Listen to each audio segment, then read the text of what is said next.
যারা চেন্নাই বা বেঙ্গলোর বা তামিলনাড়ু আপনারা যান ট্রেনে বা ফ্লাইটে যাওয়া লাগে, আজকে আমি এমনই একটা ফেসিলিটি নিয়েছি। আজকে আমার পাশে দেখতেছেন যে কতটি বাস, আপনারা চাইলে এই বাস দিয়ে চেন্নাই বেঙ্গলোর খুবই কম পয়সায় যাইতে পারবেন।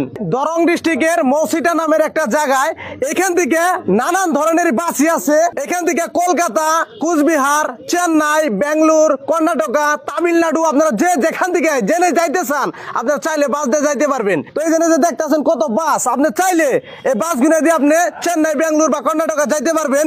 আর এই বাসগুলো এত লাক্সারি, এত মানে সুবিধা, মোবাইল চার্জিং করার সুবিধা আছে, খাওয়া দাওয়ার সুবিধা আছে, মানে কি লাগে আপনার এসি বাস। তার মানে নিত্য নতুন ডিজাইনের বাস এই যে দেখতেছেন, দেখতে যে একটা বাঘের মতো দেখা যায়। একটা বার চাই দেন আপনারা এই বাসগুলো দিয়ে আপনারা চাইলে এত দূর দূরান্ত ভ্রমণ করাবেন, কোনো ধরনের বোরিং ফিল হইব না আপনাকে। এই এজেন্সিটার নাম হলো আব্দুল্লাহ ট্রাভেল এজেন্সি।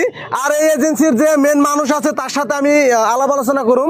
ফ্যাসিলিটি বাস তো বাসের মতনই হয়, বাস তো আর মানে ফ্লাইটের মতন হবে না। তবু মানে মানুষের যাওয়ার জন্য আর একটা সুবিধা হয় যে গত যে ইলেকশন আইতেছে, ইলেকশনের টাইমে মানুষে হয়তো বা ট্রেন পাইতেছে না, ফ্লাইটে আবার পাইতেছে না, পয়সা বেশি লাগে। হ্যাঁ, যার জন্য এই যাও গত 2020-এ যখন লকডাউন আছিল, ওই লকডাউন থেকে আমি সার্ভিসটা আরম্ভ করছি অলরেডি করা। তখন মানে একটা গাড়ি সপ্তাহে চালাইতাম, ছাড়তাম। এখন গান্যঘর দুয়ার বরকতে এখন অলরেডি 40-50টা গাড়ি, 40-50 টাকারই আছে। 50টা গাড়ি আমার চলতেছে। এখন দেখেন এই বহুত গাড়ি খাড়া আছে, আর রুডে আছে, আওয়াত আছে, এমনকি যাওয়াতও আছে।